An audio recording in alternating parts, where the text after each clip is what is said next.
O povo português é essencialmente cosmopolita. Nunca um verdadeiro português foi português. Foi sempre tudo. Fernando Pessoa, in Portugal, entre o passado e o futuro. Lisboa tem conhecido uma grande evolução desde 1936, data em que decorre o romance O Ano da Morte de Ricardo Reis, de José Saramago, até à atual Lisboa, a qual observamos na nossa visita de estudo. Lisboa, o filme de uma visita, no dia 16 de fevereiro de 2018. Em ambas as épocas, observamos a presença de diversidade cultural. No entanto, vemos diferenças, tais como o número de estrangeiros, o património cultural, a diversidade linguística, as infraestruturas da época, o olhar dos lisboetas e visitantes perante a cidade.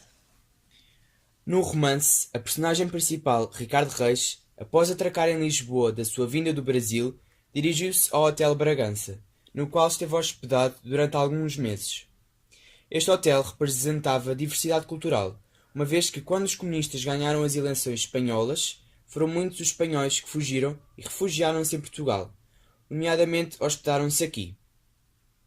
A novidade é que de repente entraram 3 famílias espanholas, 2 de Madrid e uma de Cáceres. Vêm fugidas. Fugidas, sim, por causa de terem os comunistas ganho as eleições. Página 178. Atualmente, o Hotel LX Boutique encontra-se no mesmo local que o Hotel Bragança. Apesar de terem passado várias décadas, o mesmo espaço continua a ser um local de acolhimento tanto a estrangeiros, por razões diferentes à razão anteriormente referida, como a portugueses que querem viver, sentir e partilhar Lisboa. Ricardo Reis, quando saía do hotel, muitas das vezes ia deambular pela cidade, e numa das vezes, este depara-se com a labiríntica Lisboa, na qual a Praça de Luís de Camões é o seu centro, tal como Reis menciona dizendo: todos os caminhos vão dar a Camões. Página 41. No presente, esta praça continua a ser um marco histórico da capital, sendo visitada todos os dias por milhares de turistas e residentes, onde estes aproveitam para deslumbrar a estátua, para comerem e beberem, para desfrutarem tempo com os amigos e até mesmo para encontrarem-se com obras de arte da rua.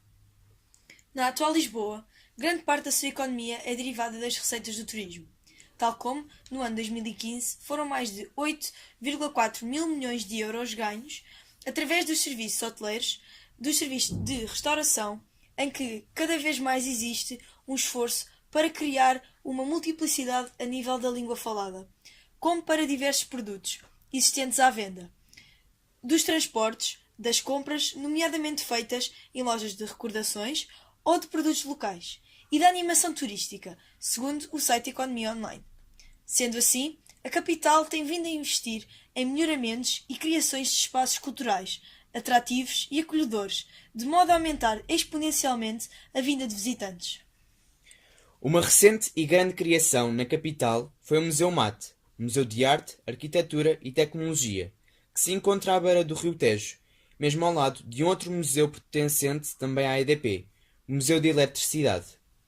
O MAT, ao contrário dos restantes edifícios, apresenta um design inovador e peculiar, o qual chama a atenção às pessoas, pois com os materiais utilizados na fachada é criado efeitos luminosos devido às interações com a luz refletida pelo rio, alterando assim a perspectiva das pessoas em relação ao que antigamente era o modernismo e a nova arquitetura, como edifícios altos e vistosos, e que atualmente são caracterizados por edifícios como a nova arquitetura, criando um novo olhar à modernidade.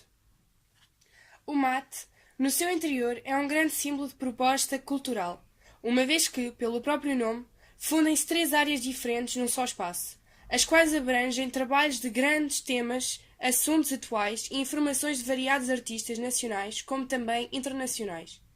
Lisboa, ao ser uma cidade tolerante à diversidade cultural, transmite aspectos positivos e negativos, tanto para os seus residentes como para os seus visitantes.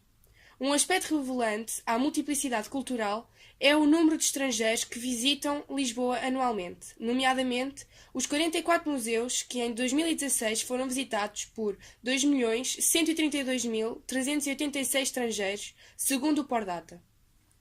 Tendo em conta este número, os moradores de Lisboa sentem-se orgulhosos de saber que há gente que se interessa por conhecer um pouco da história e da cultura lisboeta.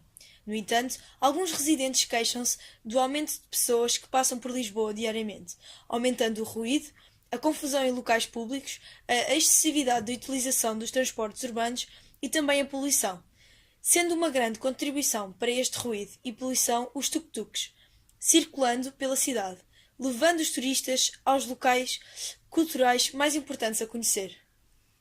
Concluímos assim que Lisboa é uma cidade tolerante, com diversidade e diálogo cultural, em que ao longo do tempo tem adotado uma visão de verdadeiro modernismo e urbanismo virada para o futuro.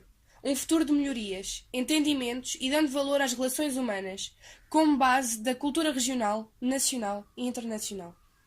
Será que daqui a umas décadas teremos a mesma mentalidade de que estamos a ter agora em relação a estes aspectos? Iríamos continuar tolerantes, diversificados e dialogantes culturais?